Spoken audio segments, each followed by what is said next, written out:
This is Oh my god! this is my daughter. She's embarrassed. Say hi.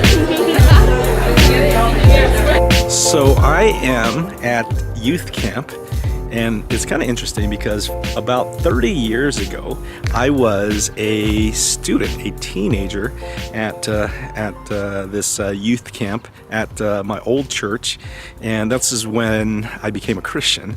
It was the first time I heard about Jesus, and I gave my life to follow Jesus.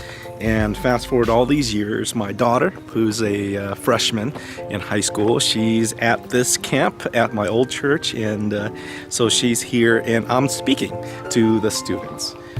I'm going to be talking about faith lessons in the life of Elijah.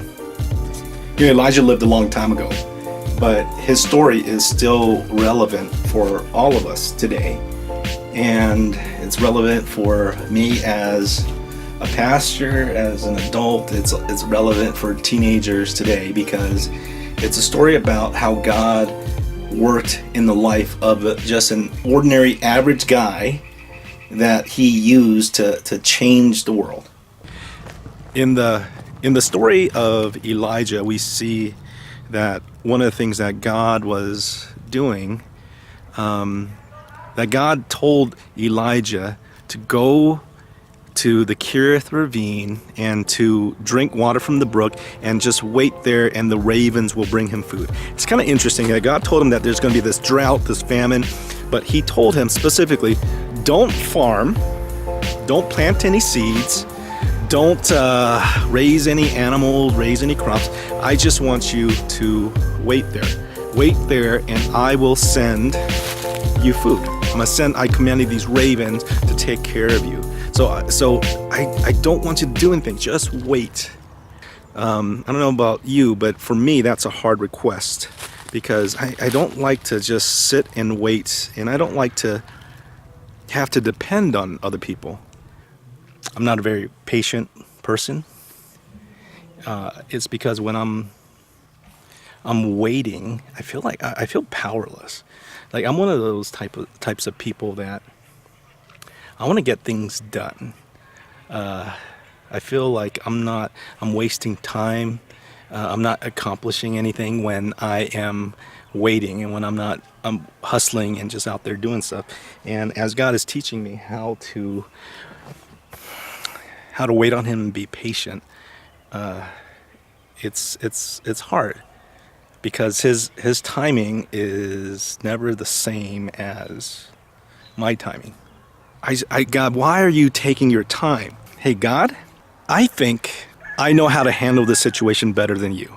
Hey, God, if I was in charge, it would be done by now. One of these things about waiting is it's humbling.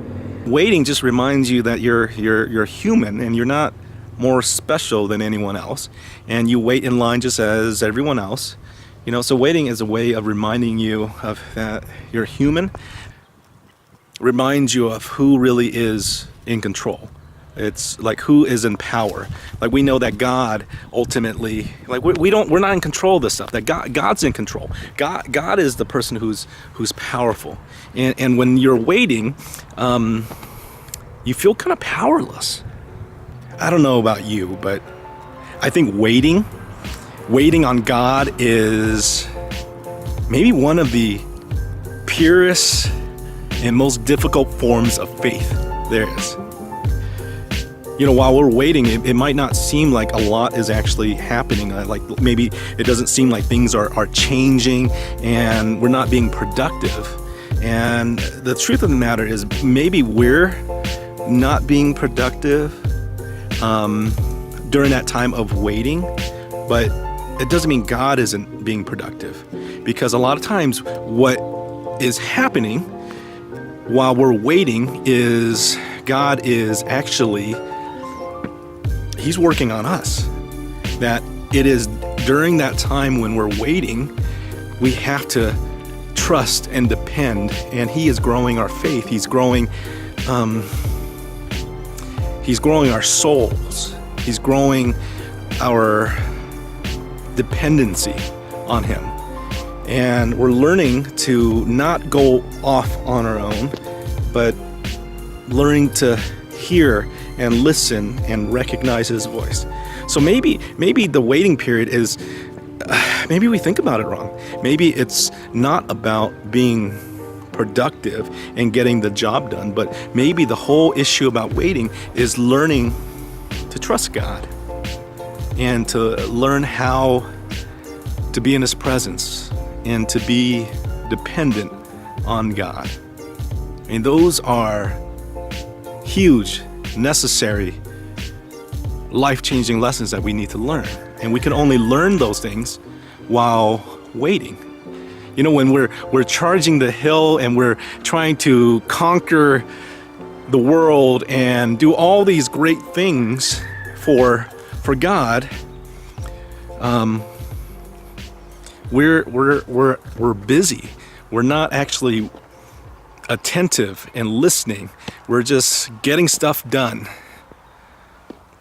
God doesn't waste opportunities. He doesn't waste experiences. And just know that while you're in that place and you're just waiting on God, know that time is not wasted time, because although you might not feel productive and you might feel powerless, God is at work.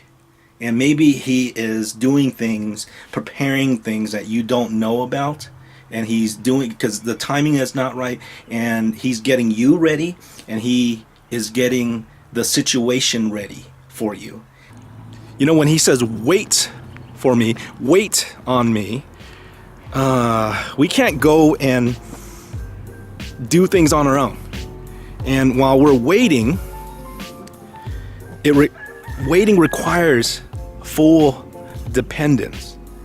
Waiting on God requires trust and having confidence that God is who he says he is, and that he'll do everything that he promised that he will do.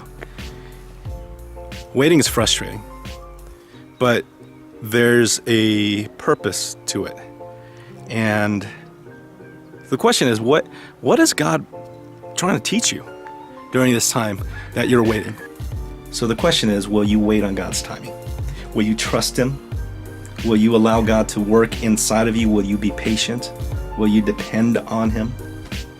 And that's how you begin this journey of seeing God do greater things in your life.